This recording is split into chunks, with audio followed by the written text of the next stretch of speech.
Hey, everybody, welcome to Head to Head, a Star Wars show.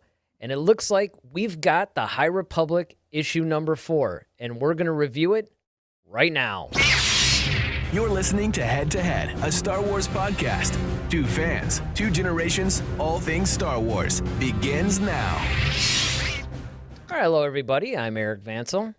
And I'm Daryl Sanders. And we're your hosts for this show. So, we got a really good issue this time.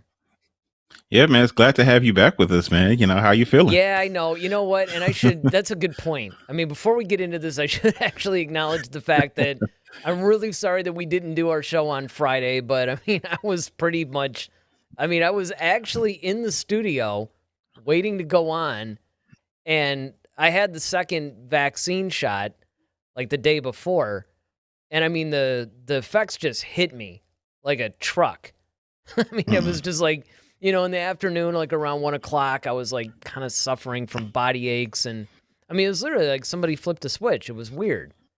Mm-hmm. And it kept going and kept going. I'm like, you know what? I could do the show. But then it was just like, it was like 6:30 or whatever. I was like laying down on the couch, just waiting to go up and start firing everything up. And I'm just like, you know what? I can't. If I tried to do the show tonight, it's not going to be good. And I did not want to do a bad show for all of you guys. Yeah, well, I'm glad to have you back. I'm glad you're feeling better. I know those things can kind of wipe you out. Definitely. I've definitely heard all the crazy stories about the vaccine, but we're here. You're back. We got Star Wars. I'm sure while you were bedridden, you got the chance to read issue 4. Yeah, exactly. And I mean, the funny thing about this, and of course we're going to go through the whole thing or whatever, but I don't know about you, but I actually found this issue to probably be, I think this is my favorite one so far. Because I found it to be really action-packed, Oh, yeah. Tons of it. Yeah, it's tons of action and some interesting revelations in a way. Yeah. Yeah. I thought that there was a lot of really cool things that we learned. I think because again, they did announce that there was going to be another series that was going to come out. I'm not actually sure what the timeline is, but this one that we're doing now is only a 6-issue run, and we're basically on issue 4, so they have to really start to tie some things up and everything else. So it's going to be really interesting to me to see. It's almost kind of like The Mandalorian. It's going to be interesting to see where they go. Because with The Mandalorian, I remember, particularly with season 2, it was the same kind of deal. We were going on, and you could tell that they were working towards something, but you really weren't sure what it is. Yeah, I mean, I really don't know how this one is going to end. I mean, like you said, it is kind of in a space where like the action is kind of heated up, and then you got 2 issues left to really kind of tie this whole piece. So, which they can do, I guess, but I'm just very interested in kind of like on pins and needles to see how they do this. Yeah, it's just going to be really weird because, again, now it seems like they're really getting into the meat of the story. And we're learning a little bit more about the characters, and we're learning a little bit more about the motivations of the villain, which I really enjoyed. And again, we're going to walk through all this stuff, but I thought that was some of the cooler parts of this. In this issue, what stood out to you? I think the things that stood out to me was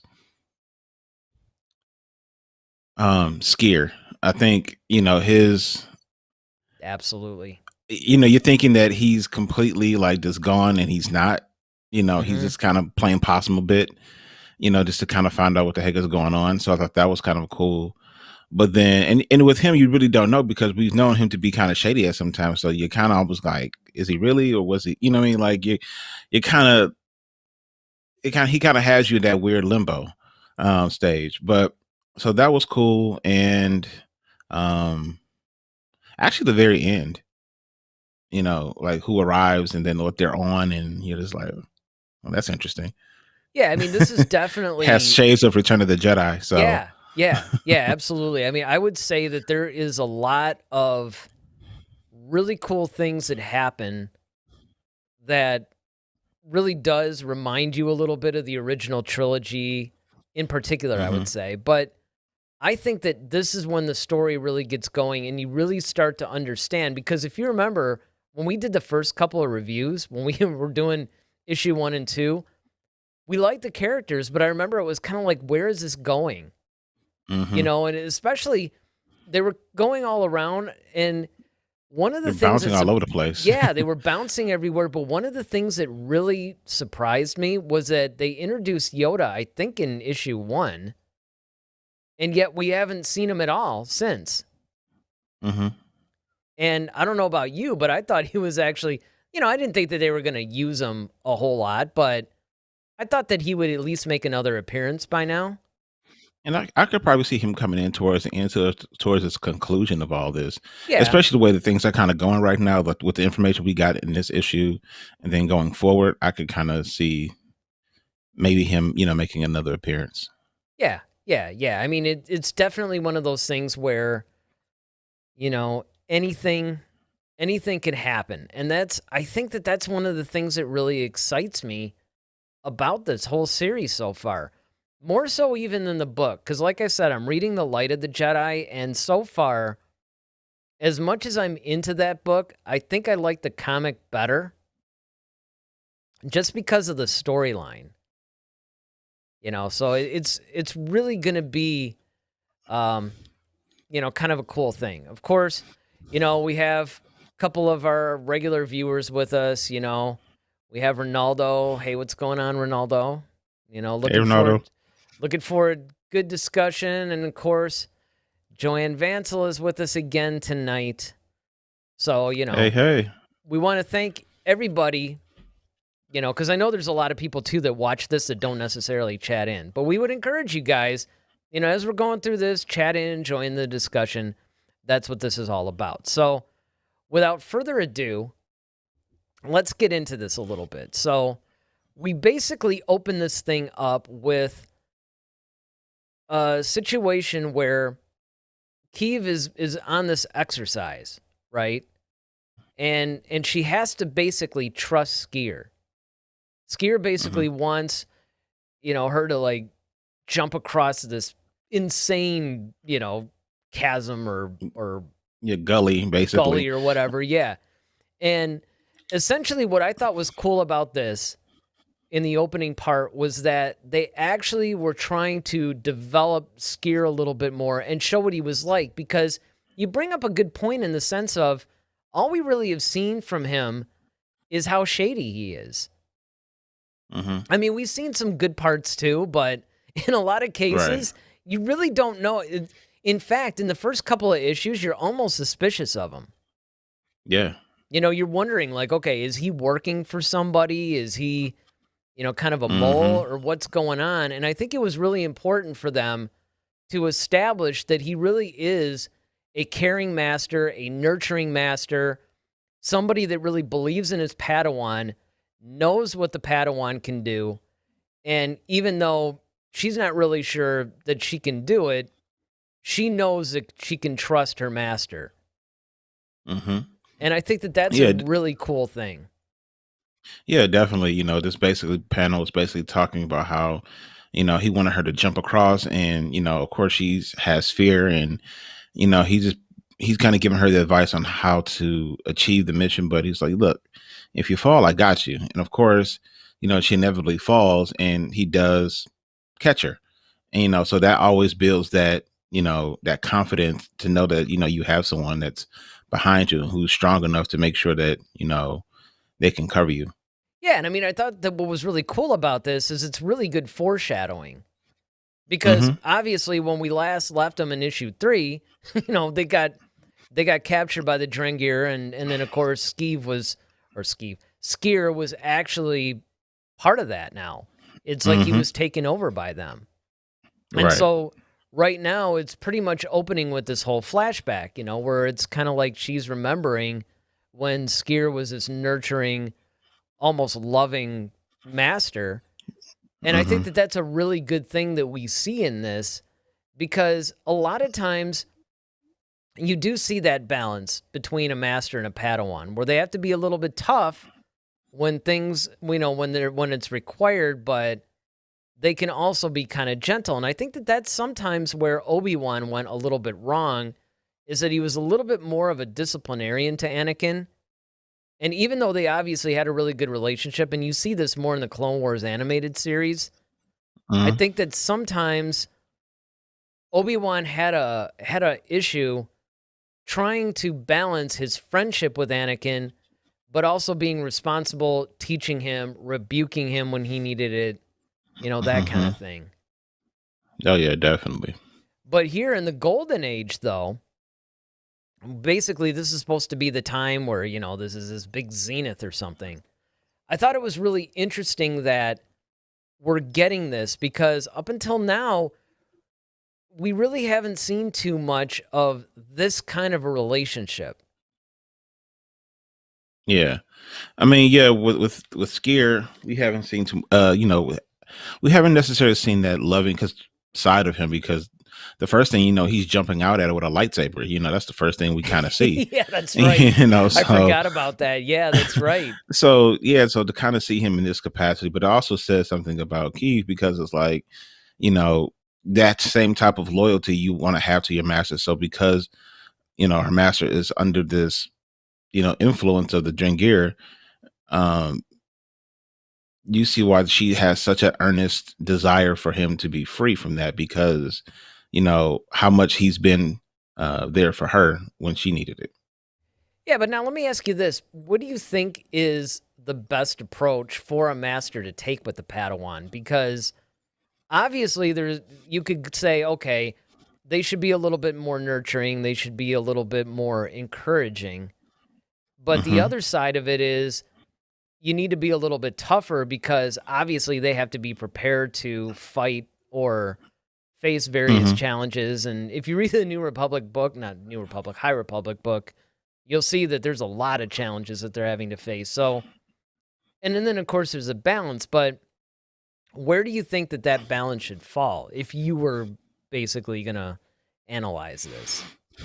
Well, honestly, it's funny that you asked that because uh, I'm all about giving people their roses while they're here, but I think you did an awesome job with me. Just and think I about was how I not grew. setting that up. Sure, you weren't. No, Like I'm teeing it up. Like, that's right, man. Take it home. no, but I mean, it's one of those things. My maturation wouldn't have been what it was if it wasn't for you. So I think because you put me in sometimes what I thought was like vicarious situations or situations where I thought like it was way above my head, and it was like, no, man, you got it. You just got to relax and you just got to just make sure you think about it, prepare, and you use it as learning tools. And so at times when I failed, or so I thought I failed, it was like, well, you always pointed out like, well, here's what you did that was extremely good. So it wasn't a complete failure, but here are the things now you need to work on because, and then you would give real world examples on how that would benefit me later, not just in production, but just in life in general. And so now, Hmm. me myself being a teacher now, ironically, I'm trying to do that to my students, kind of do the whole Yoda, like, pass on what we have learned. So I think it is a, and I can imagine for you, or any teacher, it's always tough to really kind of figure out, like, because each student is different. Like for example, we have a partner, you know, Ed, and you had to teach him differently than you taught me. So you kind of had to figure out, it's almost like being a parent, and you have a kid and you have two kids. Okay, one kid may be just really good at being obedient and just does everything basically right, and then you got the rebellious one, and it's like the rebellious one feels like you're just always hampering on them, but it's like honestly the rebellious one probably has more talent than the obedient kid. It's just Well, and that, so you you know have what? that balance. Exactly. And that actually, honestly, is right where Anakin is. Yeah, Anakin's more exactly. that rebellious one, whereas Obi-Wan, when he was a Padawan, he would be a little bit more, on the straight He's and by the narrow, book. kind of by the book and Hmm. everything else. And I think that is a really, really good point. Um, Ronaldo basically says Trandoshans are a species that you don't believe 100% to be good guys, even if it's a Jedi. Yeah, true. And yeah, I mean, There. and I think that that's part of the problem that where we're looking at Skier. It's kind of like you're not really sure where this guy's at. Yeah, definitely. Yeah, I mean that's one of those things about especially like that particular race. It's almost kind of like Trandoshians are kind of like pit bulls. It's like okay, yeah, they can be great protectors, and if they're trained properly, like yeah, they're great assets to have. But you always kind of leery, like it's still a pit bull though. Like pit bulls can have that temperament where they just go off and do their own thing, despite how well you've trained them too. And so Well, they're not like a right. German Shepherd or something. Like a German Shepherd, they have that temperament, but they also have way more control. Well, the other Versus a thing pit bull is too, kind of a little more aggressive. yeah, and I mean the thing too that I think I'm really enjoying about Skier is basically him being the same species as Bosk. It's almost like you're Hmm. seeing what would happen if Bosk were a Jedi. Exactly. And I mean, I think that that's just so cool. And you could see kind Absolutely. of, the Trandoshians it's really kind of hard to nail them down as a species only because there's only a handful of them that we're really exposed to. And I Hmm. suppose if you read every little morsel of the expanded universe or, I guess what you would call now new canon stuff, I don't even know, Hmm. maybe you could get more of a feel for it. But it's really interesting that Bosk is really the main guy that we're exposed to, and it's like Well, yeah, I mean, now we're seeing this other one. well, yeah, but that's why I love, and that's why we always encourage people to watch the Clone Wars because there was that arc where you had those Trandoshan hunters, and that's kind of what Oh, their species yeah. does. Yeah, And remember, they yeah. were hunting those Padawans and Ahsoka, Yep. so they Yep. had that whole like little 2 or 3 part episode, arc, where it was just kind of like these guys are just that just kind of seems like their temperament, like they're just naturally aggressive. I mean, they look like little mini Tyrannosaurus Rex, so just by default, you kind of look at them like, all right. Yeah, I love him, man. Ronaldo Mm-hmm. also goes on to say, this scene reminded me of when Snoke was teaching Kylo how to float so he doesn't fall on a cliff in the comics. Yeah, I mean, there's actually a lot of um different there's different familiar scenes that we basically have been exposed to in a variety of forms, whether it's comics, whether it's books. This whole thing is basically a common thing. Not necessarily just the whole, jumping over a cliff, but pretty much where, Padawan has to do something. I mean, you could even compare this to Luke having to raise the X-Wing out of the swamp. Mm-hmm. It's Yep. basically Padawan is being asked to do something that they don't necessarily believe they can do. The Master's trying to say, yes, they can. The Padawan ultimately tries, but doesn't really believe they can do it. And then they end up failing at it. And then, of course, the Master then has to show them and demonstrate Mm-hmm. that what they were asking to do was perfectly possible. Mm-hmm. Uh, Joanne Vansel says, I love the comics. They are as good as the books. Yeah, I mean, it's funny about the comics that was one medium that I wasn't really getting into for a long time. I mean, when I was younger, I got some of the Star Wars comics, but I was always really into the books. But the comics, I just wasn't really paying much attention to, especially because they had so many different, Mm-hmm. like different series and stuff like that. And the other thing, too, that's a little bit different with the comics now versus back then is now they've been canonized. So when you're reading a comic now, it pretty much is part of the canon. Whereas before, it wasn't necessarily, it was almost like the expanded universe. And so I just chose personally to just go with the books. But now I find myself starting to consume more and more of the comics. And I Mm-hmm. think that that's really cool. Yeah, I mean, I like the fact that they use them to kind of advance the story plots, at least in this particular series. Oh, yeah. Yeah, absolutely. So now what we're going to do is we're getting to the point in the comic now where we're getting back into the present time. Skier obviously is not the loving master that he was. Kiev is basically pretty much stopped, reminiscing about the past and Hmm. remembering what Skier once was, and now we see him under the influence of the Drangir, which is really interesting because, and again, we know now basically what happens later, which we'll get to, but I really got the whole feeling of hopelessness when she was really trying to reach him and he just didn't seem to be having any of it. Hmm. And I Yeah, I just mean, thought that was cool.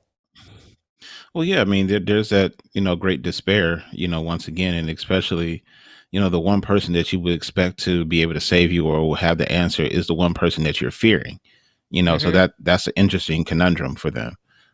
You're not used to the master, turning on you, and all of a sudden, you gotta, That is a and you're great this way mere to look at Padawan, it. you Yeah. know. Yeah, I mean, that's a really good way of looking at it because it's sort of like the person that you would trust, and I really like the juxtaposition between the 2 scenes pretty much. I mean, again, we're handpicking certain panels. I mean, we're not putting the Hmm. whole comic up here, but pretty much Right. we're hitting all the main points. And pretty much what's happening is you're going from her remembering a time when her master was pretty much her savior, somebody that she can count on. He was like a rock. Hmm. When that person all of a sudden is now the antagonist, you can't. This is the person you would normally cry out to save you. Right, exactly. And it's one of those things where, going back to like that mentor mentee relationship, it would almost be like, I was used to going to you to solve a lot of problems, and then if all of a sudden, like, you lost your way and I got to help you back, it's like, well, I'm trying to learn from you, and now I have to try to, like, how do I teach my master, or how do I get my master out of danger when he's the one who's, I'm still learning. How are you gonna, so it's that weird role reversal. Well, and on But I top of mean, that, honestly, it furthers your abilities. right, and on top of that, and this is what's really weird is, these guys have no idea who the Drangir is. They don't know pretty much what's Hmm. motivating them or anything like that. So, not only do they have to find a way to get, her master back to their side basically and to snap him out of this, but at the same time, they don't even really know anything about this enemy. It's like, how is this enemy even doing this? Right, and it's actually, it's especially somebody who's considered a Jedi master. So it's just like, it's not just like Skier is a Jedi Knight, and this is happening to. He's a Jedi master. Right. So that's the other, thing is like, all right, you're not just dealing with any type of regular Jedi. This is a master. And so the fact that this master was overpowered by this thing, as a Padawan, you just feel like, oh, I have no hope against this. I'm not even a knight yet. Exactly. You know I what I mean, mean? and that's exactly how you would feel too. You'd just be like, "All right." I mean, it's funny because I'll see this even in some of the Star Wars things, but I got to say, particularly the High Republic stuff, I mean, you're just looking at this stuff going, "How on earth are you even going to get out of this?" Hmm. And I have to admit, as I was reading this issue, the whole time I'm like turning a page going, "How are they going to get out of this?" Like, this seems Right. hopeless. Like, if I were in this situation, I'd just be like, Yeah. you know what? We're done. Exactly. All right. So it basically goes on where the Drangir then, through Skier, of course, pretty Hmm. much gives us a little bit of a backstory. And I thought that this was really interesting because they talk about how they were going around, from planet to planet, feasting on flesh and bone and all this stuff. And then they Hmm. basically teamed up with what looks like the Sith. Hmm. That's what I got out of it, was that they basically Yeah. teamed up with the Sith because they were both pretty much going on this. They had this, we're both on the path of the dark side. Let's explore this together. Let's help each other. And then, of course, as you can see in this panel um, over here, they decided that they weren't going to have it. And so they basically subdued the Drangir through the use of their, statues or whatever. I mean, whatever dark side magic or whatever they were doing. And so they ended up betraying them and putting Mm-hmm. them in this deep sleep, which of course they're being awakened from now. And I just Mm-hmm. thought that it was really interesting how these two dark side users, and again, did you get the same feeling that I did? Did you get the feeling this was basically the ancient Oh Sith? yeah, definitely. Especially when I saw the statues and all the hoods and stuff. Sure. Definitely took me back to Exegol. You know what I'm saying? So Yes. it gave me Exegol vibes. And I'm just thinking like, well, and of course the whole betrayal thing, like of course that's a typical Sith thing. Just because you're dark side doesn't mean you're going to betray people. But the Sith though, that's kind of their way. That's kind of their thing. So I can understand, and especially with something as powerful as a Drengir, it's like, okay, well, who would even remotely align themselves with that? And that I could see the Sith totally being a part of that. Well, and it's really interesting to me too because, the Drengir just basically seem like they just want to eat everybody. Yeah, it's like this. They're like locusts, Yeah. just They're just trying to just come devouring in and worlds. devouring. Right. But I Yeah, mean the thing is like it makes you wonder were the Sith going, okay, if we don't try to team up with these guys, they're probably going to eat us? yeah. Or I think what they also did was, in typical Sith fashion, and especially like you look at the panel, you see the red blades up there too. Mhm. You know, but I think you kind of have that whole the enemy of my enemy is my friend type thing. So it's like, Yeah, well, that was the as long vibe I as I got team too. up, if I team up with these guys, it's like one, not only do, I kind of protect myself from their wrath, but also I get to learn about them and learn their weaknesses. And then should the time come or when the time comes for me to make my move, I can do it. And I'm like, they don't suspect me at all. Oh yeah, So, that's like a total Sith thing right there too. yep. I mean that was definitely one of those things that I got from the whole thing, but it was really interesting because I did not expect the Sith to make. I mean, even though again this is a flashback, and I do wonder how long ago this was, because obviously they're telling the story of this is what happened. This is so the Drengir are being reawakened now during the Hmm. time of the High Republic, but you have to wonder when because they don't really specify that in this issue. So I'm thinking this took place maybe during the Old Republic time It could be. because like I said, you got to think about once again, the Sith had been extinct for well, I can't even say a millennium at this point, but whatever, at least by the time of Phantom Menace, it was a millennium. So this may be 100,000 years later. What you got to think about, like if these things have been underground for so long in this catatonic state, and then now that they're being reawakened, and their natural thing is to eat and devour worlds anyway. So they're doubly hungry because Well, it like they could just be been asleep the because whole time. I mean, let's just look at it like this: a millennium is basically 1,000 years. So this time period right now takes place about 200 years before the or before the Phantom Menace. The Old Republic generally is around like 10,000 years before the Phantom Menace, somewhere in there. Hmm. So, and obviously the Sith were prevalent during that time. Hmm. So somewhere between, like up to about 1,000 years. And again, one of the things that really always fascinated me about it was we're just going basically by what Yoda and Mace were saying. I mean, for all they know, Hmm. maybe the Sith weren't extinct. You know what I mean? It's like maybe they Hmm. didn't know about them, but maybe maybe they were actually operating in secret the whole time. Yeah, and hiding. Yep. Yeah. So I just think that it's really fascinating that they bring this up because this also demonstrates that the Drangir are kind of an ancient dark side, you know, not Being. even yeah, being. There you go. Because they're kind of plant like. Hmm. And they really fascinate me the way that they are. So the Drangir have been betrayed. And then of course, it goes on that we go back to Starlight Beacon and we find that this hut has been infested and you basically get the scene out of Alien, which I thought was great because Hmm.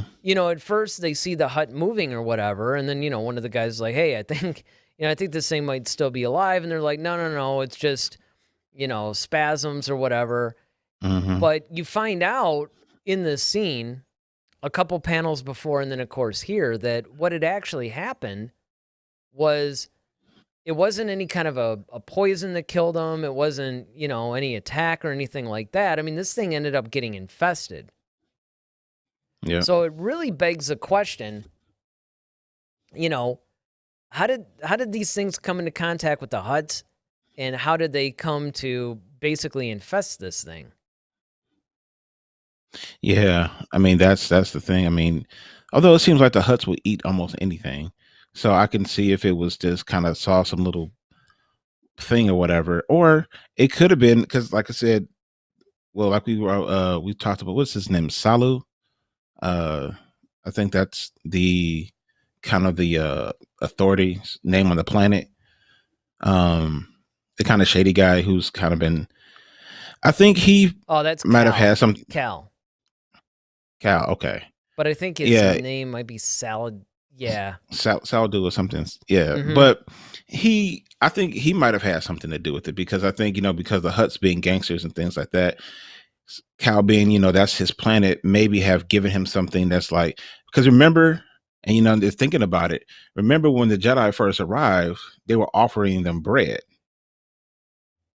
to Oh eat. yeah. Well, but and this is the thing that's interesting because this is why I'm curious on where they're going to go with 5 and 6, because we talked about that. I think that was issue Hmm. 2, Yep. and we talked about how that was a little weird Hmm. because it could go either way. Either they were just being cool, because again, the little Rhodians and whatever Hmm. didn't seem like they were part of any kind of a malicious plan against the Jedi. I think that they were just legitimately Yeah. trying to Just. be cool and be friendly. It was Hmm. kind of weird though. Yeah. And so maybe one of those things is actually inside that bread or some of the food, and then they gave it to the hut because they knew it was like, okay, well, this eventually will kill him. So that's a possibility as well.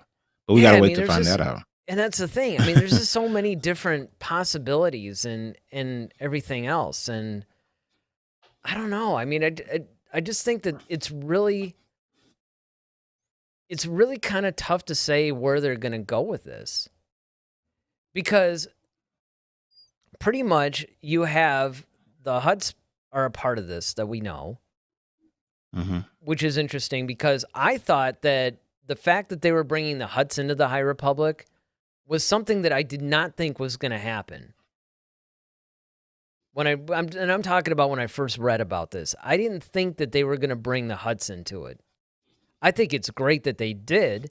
Don't get me wrong. Hmm. In fact, I think it's a really smart move because this is a really good way of showing how the Huts came to such prominence as a criminal empire by the time we get to the prequels and especially the original trilogy. Hmm. But we got some chats here. Ronaldo basically says, "I got to say I need to see that Hut scene in a movie." Yeah, I know, man. I mean, it would be spectacular to see that in an Yeah, actual movie. especially how big huts can get, Oh, man. I I mean, know. yeah, I it's mean, gotta be granted, nasty. it's an Alien ripoff, but it's so cool, dude. To see something burst out of a hut would just be Yeah, bizarre. man. And then, of course, he says, "Correct me if I'm wrong, but Snoke's planet ship from the Kylo Ren comic appeared in this." It, yeah, I know. It seems familiar. I'm not sure if that was the exact one.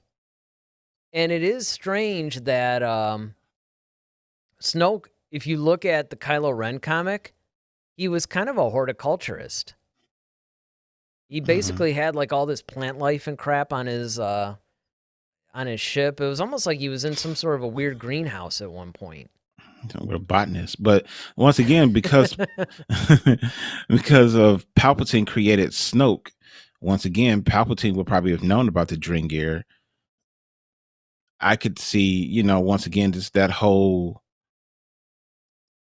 dark side, that Sith correlation. You see what I'm saying? Like, Oh just man, you gotta it just wonder too. That's something yeah. I never even thought of. Is did Palpatine know about these things? Mm-hmm. Because this is something that, and again, it begs the question. And and this is something that is always brought up, and the answer is because it's a franchise, it's going on. But Mm-hmm. inevitably, you're gonna get some clown that says, "Well, where were these things in the original trilogy?" Or something to that effect. Right. But I Well, mean, there's hundreds of planets, though. I mean, yeah, yeah, but I mean, and again, the answer is if you want to take this in an in-universe thing, the answer is that look, they're not focused on every little thing that's going on in the galaxy. We're just focused on what's happening with the Empire, with the rebellion at this you're right. thing. That's not I mean, for all we right. know, they could have run into these things.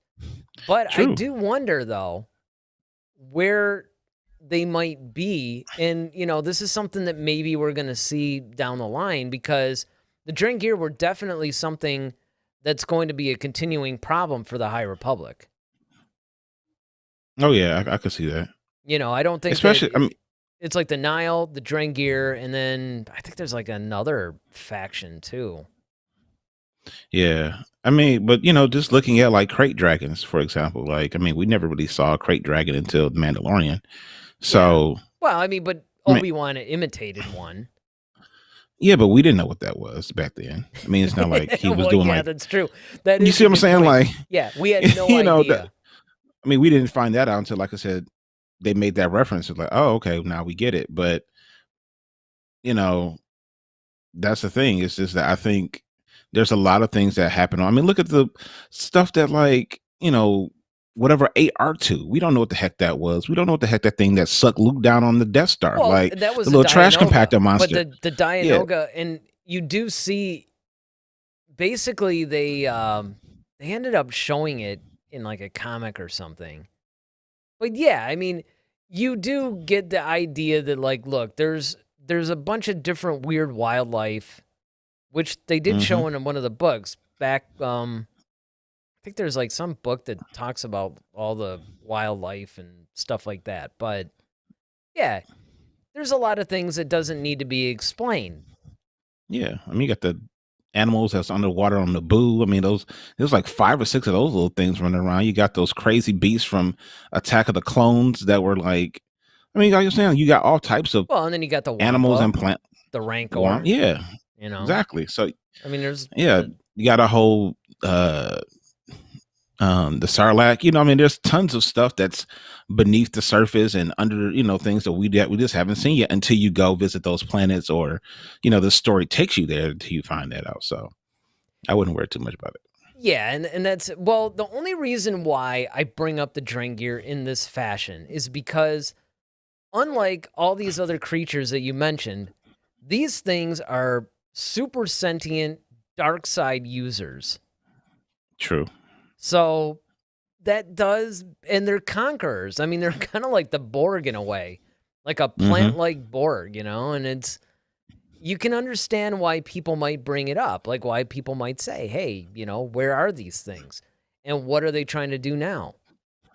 And what I'm hoping is as the High Republic series goes on, whether it's through the comics or the books or whatever the case may be, I really hope that we eventually definitively learn where these things are or what they do, or in other words, I kind of hope they have some sort of an end.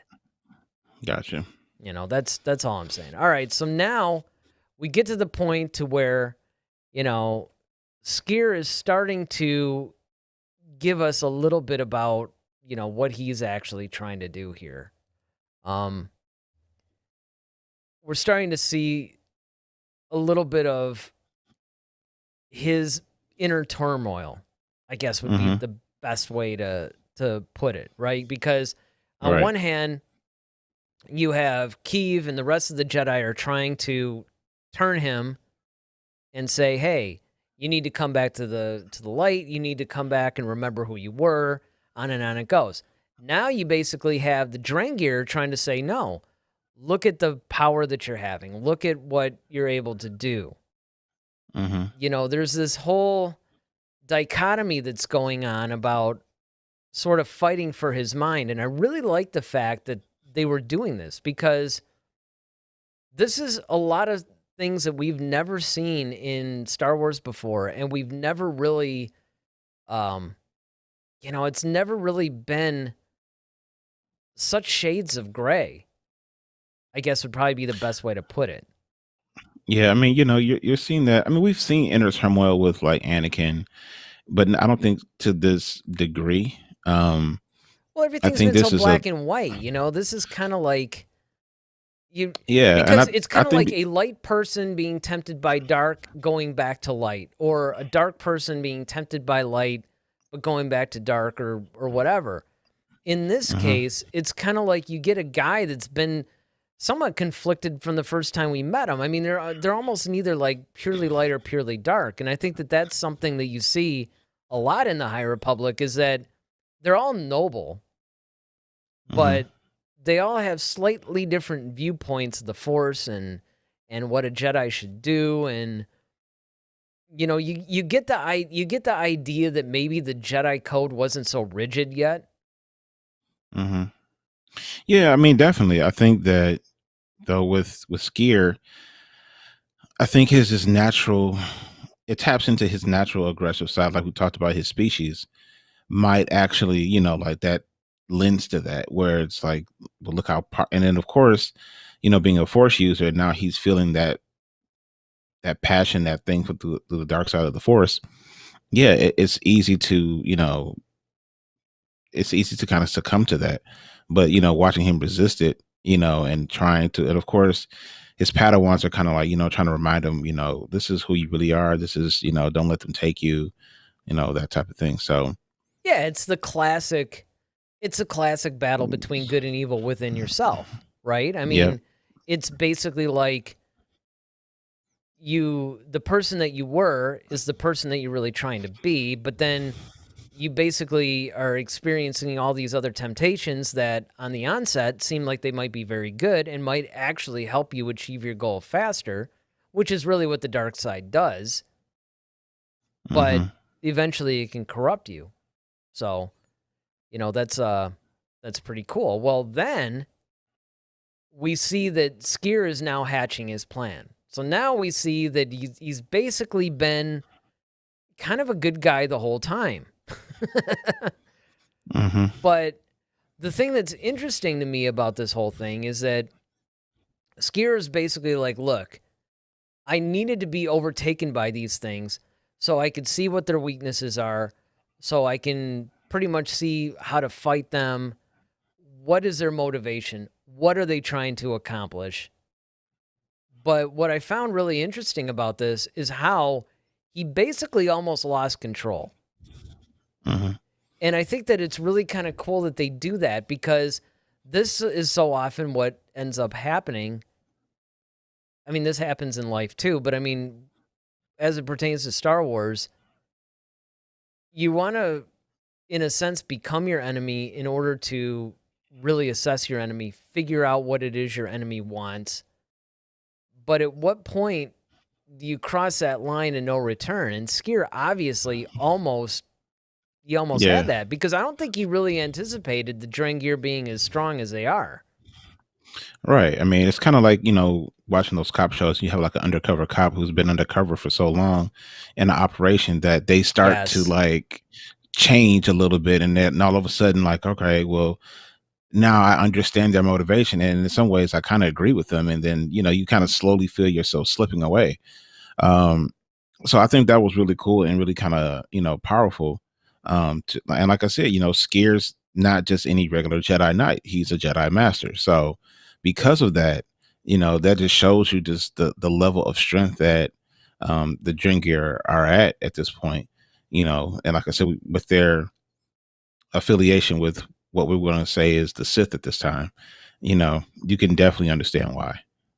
Oh, yeah. And I mean, you know, and again, these are the kinds of things that I think should be explored in Star Wars, where you pretty much have these stories to where you put the heroes into different situations that I think are just more interesting. You know, I think you hit the nail on the head when you said that he's kind of like an undercover cop at this point. He was Mm-hmm. allowing himself to be a part of the Drengir and thinking that, oh, I'll just kind of be a part of them a little bit, let them inside my head, that kind of thing. But, I can maintain it. And this is something that I Mm-hmm. think that the Jedi do a lot is Mm-hmm. they start to get overconfident. They start to get a little bit too confident, I guess, in their own nobility. Yeah, yeah, get a little arrogant. I mean, and that's why even Yoda's statement when he's like, even the older, more experienced ones, Mm-hmm. it's like because that's the thing, that's the temptation. It's like you're so used to just being able to handle whatever situation that comes your way that nothing frightens you and nothing scares you, or you feel like, I'll be all right, and it's just like no, that kind of you kind of forget to have that sensor go off that says, be careful though. This is not, this could Well, be you start to dangerous. think, and this is the trap that I think a lot of Jedi would fall into. I know, look, I'll be the first person to admit I would totally fall into this if I had these kind of powers. Where you Hmm. start to Oh think yeah. that, I mean, really, I'm a Jedi. I mean, who's going to stand against me? I could take on Exactly. like 50 different guys or whatever. I got this power that nobody else has. I have this weapon that's incredibly versatile Hmm. and that's wielded by this power, right? Hmm. It's kind of like you start to get into this false sense of security. Like, I could just walk into any situation. I liken it to RPG games. I remember I played one of the Elder Scrolls games. I think it was Oblivion. And I was playing it on the PC. And eventually, you know, you get really, really powerful, right? You go way up in levels and pretty soon you can you get to the point to where you're so powerful and your weapons are so good that there's almost nothing in the world that can take you out.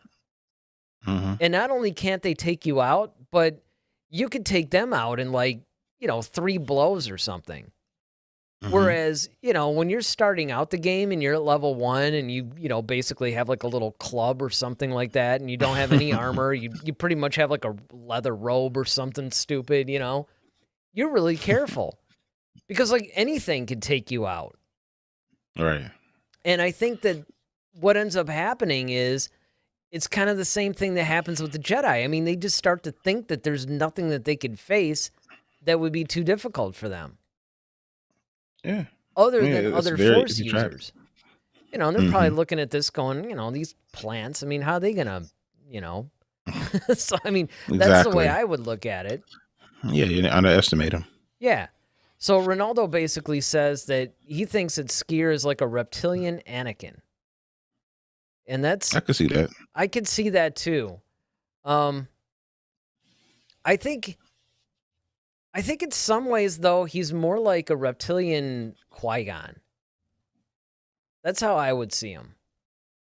Because if you look at the way that he carries himself, if you look at the way that he is with Keeve, if you look at just his overall thing, Qui-Gon had the same kind of overconfidence. When he was walking around Tatooine during the Phantom Menace, I mean, Padme was constantly blasting him for, him just assuming everything was going to be fine because he's the one that thought of it. Hmm. So I just thought that was pretty cool, that Skier is kind of the same way, but I can also see that Anakin-like behavior in him as well. Because he's really, I think he's more passionate probably than Qui-Gon. But Yeah, I think he's a little bit more. I think he's more Anakin like. Although I do agree with the Qui-Gon assessment that you gave, um, but I think he's a little bit more ready to, to jump in the fight, as opposed yeah, to, you know, well, it's funny Qui-Gon. that you bring that up because once Skier actually reveals like, oh yeah, just kidding, I'm not really like under their control. I just wanted to learn their weaknesses. He jumps into action, and then, of course, Kiev basically starts assisting the battle, which I think is really cool, too, because this is kind of harkening back to the Clone Wars for me. This is where you start to see the Master and Padawan actually fighting together. It's not always a teachable moment. Now on the battlefield, they're kind of equals. Obviously, the Master's going to look out for his Padawan and stuff like that, but if you look at the Clone Wars, especially Anakin and Obi-Wan, there was definitely that master-apprentice relationship there, but they treated each other a little bit more like equals on the battlefield. Definitely. And I think that you're getting the same thing here. And of course, she's relieved naturally that, he hasn't actually gone to the dark side, that he's not under the control of the Drangir. But I thought that it was really interesting that one of the effects that he had by being under the spell of the Drangir was that he actually got another arm. But of course, it was more of a plant vine-like arm. Right. And, one of the things that Kiev was trying to tell him when, she was trying to be like, look, you don't have to do this. It's your arm's going to grow back eventually. But you got to have patience, right? Exactly. And that's what I was getting at, is the fact that it's a light side versus dark side. The dark side's like, hey, join us now. And, why wait for your arm? We'll give you another one. And we'll give you one that maybe in some ways might be better. Maybe it responds. But one of the things that the Drangir, at least the presence, whether it's just having this arm or whether it's having control in his mind or whatever, you have to give a little bit of space to them. It's still, you're going to get some benefits, but you're going to be mildly controlled by them too. So one of the things that you definitely learn about the dark side of the Force here, which if you're paying attention, you notice this even with the original trilogy, the prequels, sequels, and so on, is that the dark side will give you what you want faster, but you always have to give something up. And that's the part that I think people forget. The dark side being a faster path is something that I think is obvious, but the giving something up is something that I think that people miss. Yeah, it's kind of like the Soul Stone from like Infinity War. It's like, all right, in order to save a life, you have to take a life, So it's like you have to give something in exchange for it. So, and it's usually something that you really want or love, and that's the part that, that's the kicker. Yeah. And I think that this is something that is going to end up being a learning experience for Skier, because I think that he kind of sees now, like, look, I mean, this ended up being close. And I'm wondering going on, even though he seems like, he's probably okay now. I wonder how much of the effects of the Drangir are going to stay with him. I liken it, and we do this every show now. A Star Trek reference. Yep, I knew you were going there. Right? Locutus. Picard. Yep. I mean, even in the Picard series, which is taking place, decades after the Next Generation, he's still feeling the effects of being Locutus. And so it makes me wonder if we're going to see a little bit of that also in Skier. Like, the fact that he let the Drangir get so far inside of him, are we going to see some effects of, hey, even if they don't have any real direct control, is it going to mess with him a little bit? Because it's kind of like you said at the beginning of the show. We've seen Skier as somewhat troubled because when we meet him, he basically had just lost his arm in a battle. And if I remember correctly, it was with the Nile, right? Yep. So, and those are guys that sort of have been in and out of this storyline so far. We haven't really seen too much of those guys yet. I mean, they had attacked the initial ship that the Hutt was on, but we still haven't really seen too much of what's been going on with those guys. So I'm really curious about where this is going. So, okay, so Kiev assists, everything is cool. And then, of course, now we get Cal, the guy that's basically been trying to get the Jedi off. And Avar Chris comes down and is just like, okay, look, Hmm. you know, we know what your whole deal is now. Now we understand why you didn't want the Jedi around because it's like you said, apparently they did make a deal with the Drangir. Hmm. So, Yeah. I think that's the whole thing, and he's kind of been crooked from the very beginning, and now everybody, but it's like it could have cost some lives, definitely, especially um I'm trying to remember which twin it was, but I mean, these are the things that once again the Jedi now are having to act in like the police, and this is what's cool about this whole thing. It's like it's kind of like a detective mystery in a way, because you kind of get a little, completely. you get the mystery of some stuff, but then you kind of have a little Law and Order kind of thing in there. Like, oh, okay, well, you're the one who kind It's of, exactly what I was going to say. This is totally like Law Law and Order High and Order. Republic. Exactly. That should be a show. Actually, it'd be hilarious. Well, You hey, got to we call keep Dick talking Wolf. about Star Wars genre stuff, right? Why not do Yeah, like but I a mean, crime drama Star well, Wars that's show, based. you know? Well, especially when you keep dealing with the Huts, you might get that wish, So, Yeah. that's the whole thing. So, I was glad that they actually kind of found out. And he, of course, the guy tries to run, and he runs into Skier and everybody else, and everybody kind of is like onto him now. Like, all right. Well, yeah, because, you remember, I forgot that little kid's name, but he basically like ran off. Hmm. He was befriending Keeve, and then he runs off and he gets end up trapped by the Drangir. And it was one of the panels that we didn't show, but, they basically had to free him too. Hmm. So I mean, it's just one of those things where if you remember at the beginning of this thing, it was a mystery because first of all, you had to figure out why the grain The was, Hut. all weird. The hut, why is this hut dead? And it really is a murder mystery. And that was one of the things that I really loved about this comic series is the fact that you pretty much are introduced with a little bit more, and it was kind of creepy to me Hmm. because it had this really creepy, eerie vibe to it, right? So they first discover this derelict ship and they see the dead hut. It leads them to like Sendel Minor or something like that. I forgot the name of this planet. I don't know Hmm. why. It's Send of it's Minor. Yeah. really Sendel Minor. Yep. It's kind of tough because there's all these names and stuff like that in this, man. I mean, and especially when you Oh get into the yeah. book. I mean, you're trying to keep track of all the masters and Padawans. I mean, it's completely new.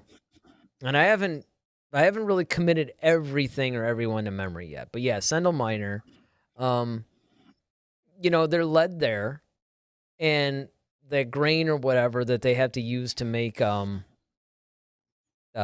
Uh, is it the how it's like it's the active ingredient for Bacta, renew or rejuve, I think. rejuve. Yeah. Yeah. I think so. Pretty much again, a new piece of the puzzle is revealed. And they're pretty much not you get kind of creeped out because you know that all these other characters are knowing stuff that our main characters do not, Hmm. and they're finding themselves in these precarious situations, and they're basically being led into a trap.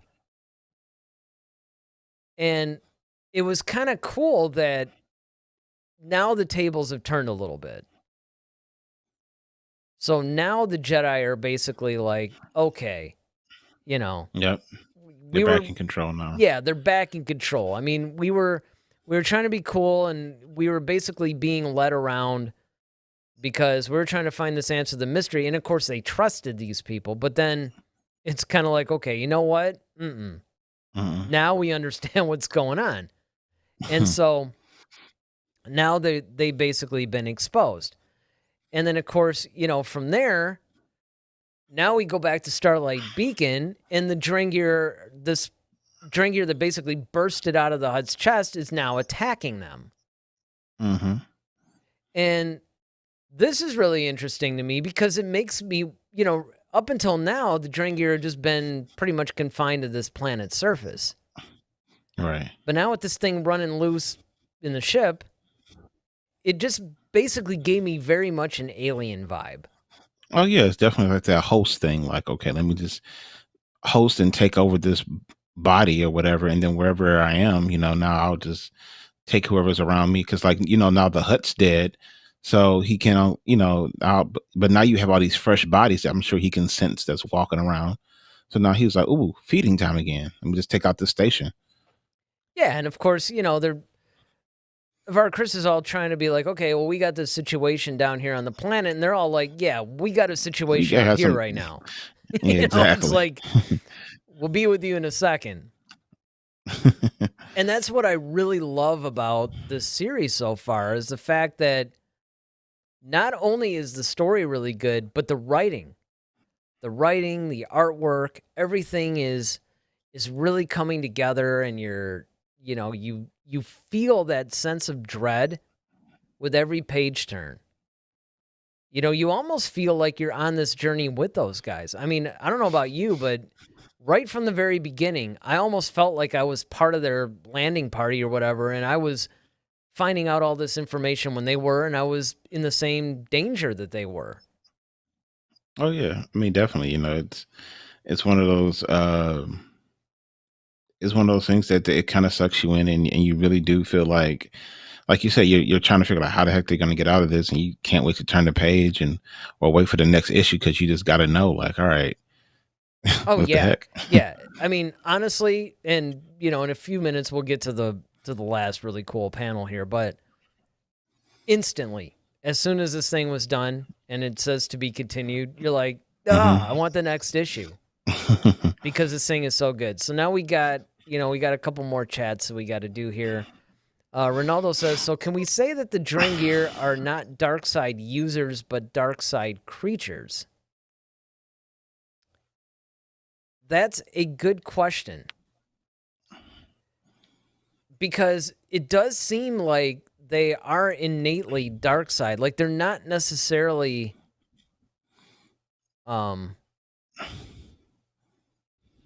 I don't So I get know. what you're saying. It's not like they are seeking the Yeah. dark. It's Yeah. like Like a human, it's innate, like it's innately in them. Right. Right. Like, are there any light side Drengir?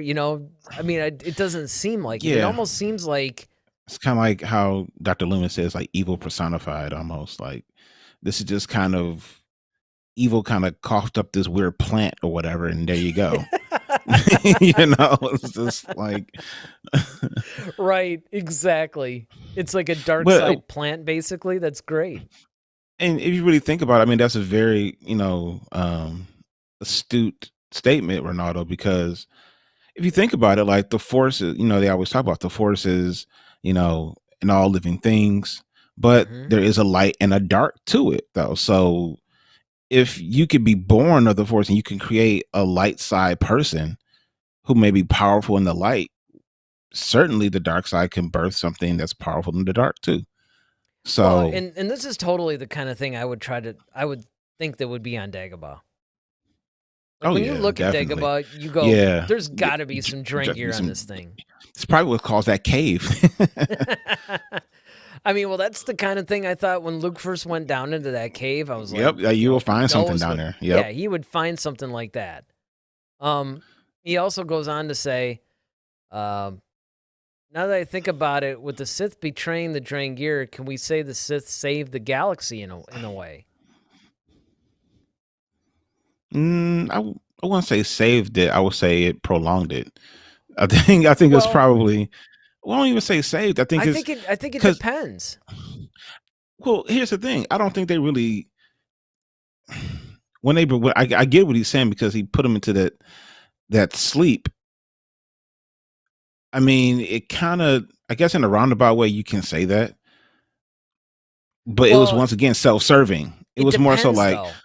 We would have to know pretty much the characteristics of these things because how do we know that they're a huge threat to the galaxy, first of all? well, because they. I mean, that's what we said it earlier. They're like conquerors of planets. They eat Well, flesh and bone and yeah, but all that type of stuff. So I don't know though how um because there's like a lot of dangerous creatures, but there's not enough of them to. We also don't know how long it takes them to travel from place to place. I mean, don't get me wrong, they could be a threat to the galaxy, and they probably are because that's why these authors wrote them in. I Hmm. mean, obviously they're becoming a threat to the galaxy, but the other thing you have to look at too, if you're going to use this argument, is are they a bigger threat to the galaxy than the Sith? I wouldn't. I would say they could be as equally um powerful because once again you're looking at Sith tapping into a dark side power versus these things radiating out of the dark side, and Mm-hmm. then on top of that, if the Sith have to feel like, okay, we need to portray these things and put them down, obviously they're a threat to the Sith too. So I think that kind of like shows, and I think that what makes them more dangerous is because, like, you have more spores that can kind of get out. You know what I mean? Like Yeah. look at that hut. It was infested with something. So apparently, like these things, I mean, they attack going in through your nose and your mouth and stuff like that, and they kind of take over things that way. And so No, I I could mean, see them. undoubtedly, man. It's Yeah. you're absolutely right. I mean, and I'm not saying that they don't pose any kind of threat, because obviously the Sith probably teamed up with them because one, it helped them conquer. Two, there was probably some dark side knowledge or whatever that they were able to get from these things. But there Hmm. probably was a point to where they said, okay, these things are becoming more dangerous than useful. Right. And that's why, We don't stop it. We could be next. yeah, we could be next. Ronaldo goes on to say, this is like CSI Coruscant, and that's true. My mom says, I love mystery. Ronaldo says, it's like, what if M. Night Shyamalan, the Happening movie, happened in the Star Wars universe? But in a cool way. And that's actually a really good analogy, because I was trying to think of, like, what does this remind me of? And that's what it is. Hmm. What if M. Night Shyamalan made a Star Wars thing? That'd be kind of sweet. That would be sweet. And it really makes me want to see that in a movie now. I mean, it's one of those things that I would absolutely love to see an M. Night Shyamalan Star Wars film, or like M. Night Shyamalan styled Esque. Star Wars. Yeah. Yeah, Shyamalan-esque Star Wars film. All right, so now we get to the money shot here.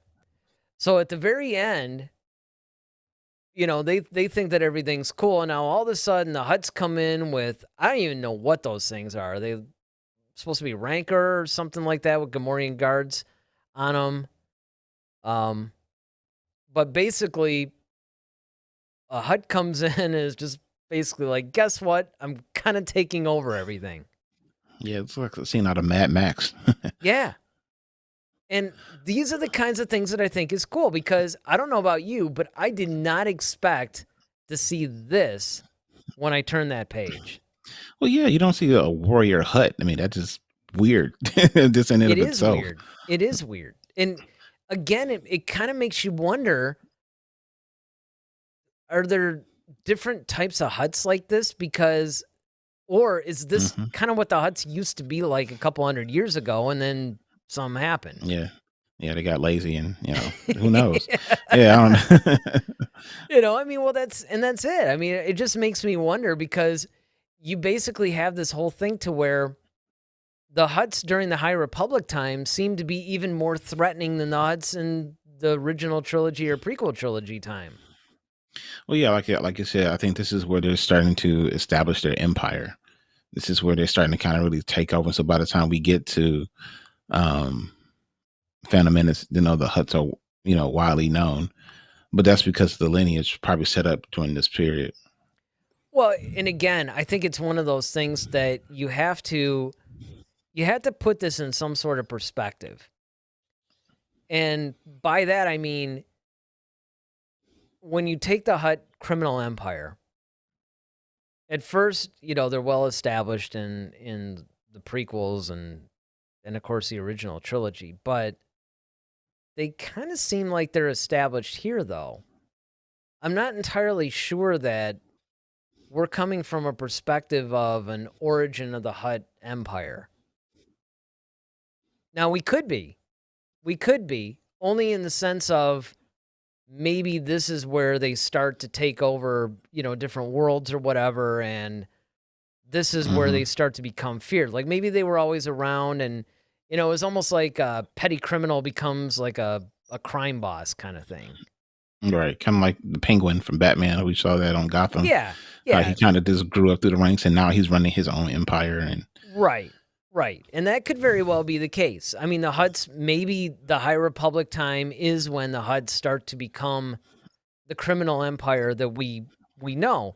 Because remember, by the time that the prequels and, the original trilogy, basically the Star Wars we all grew up on, comes around, they're pretty much in the Outer Rim. They more or less control things in the Outer Rim. And the Empire is okay with that because they probably don't want to spend the resources to deal with the whole Outer Rim stuff, and they can keep the Hutts in line, and it's basically kind of like there's a quid pro quo going on there. We'll leave you alone and let you function and run your criminal empire, and you basically give us what we need when we need it. But yeah. But again, I mean, I thought that this was just a really, really fantastic issue. I mean, I thought that this was probably my favorite issue of all of them. Ronaldo basically even says, I really want to see that scene in live action, talking about that last panel. Yeah. He also says, I think it's mentioned in the novel that the Hutts are prominent at this time. And it could be, I'm like maybe a quarter of the way through the novel. So that could be coming up. I haven't passed that yet. But it does seem like that's pretty much the way it is. And I'm really looking forward to where issue number 5 goes. So what would you say your final thoughts are on this issue? Final thoughts. I think we learned a lot in this particular issue. I think we got a lot of information on the Drain Gear. I think we found some things out about Skier, and then I kind of see where I think we're going to see a bigger story unfold with the Hutts. So I'm really just interested to see how this kind of wraps up by issue number 6. I'm sure they're going to have to deal with the Hutt next next issue, and I'm sure hopefully we'll see Master Yoda at some point, deal with all this. Yeah, I mean, I would say for my final thoughts, they pretty much echo yours. I really enjoyed seeing a little bit more depth and dimension to Skier's character. I really liked the way that the mystery slowly unfolded, and now we're on the other side of that. I thought it was really cool seeing Kiev basically coming into her own. Because, she had been somewhat unsure and she was always relying on Skier and everything. And now she had to be the one to really try and reach him. Now, granted, Skier kind of had this plan all along, but still, she had to really grow and reach out. And I think that's what this is all about, is growth. It was great to see the Jedi basically somewhat solving this mystery and taking control again, which I thought was nice. And yeah, I mean, that whole Hutt thing I thought was a really big surprise. And again, it does its job. It makes me want the next issue. And so this particular series only has 2 more issues left. So I'm really curious on where they're going to go. Of course, when that issue is released, we're going to review issue number 5. We hope you guys join.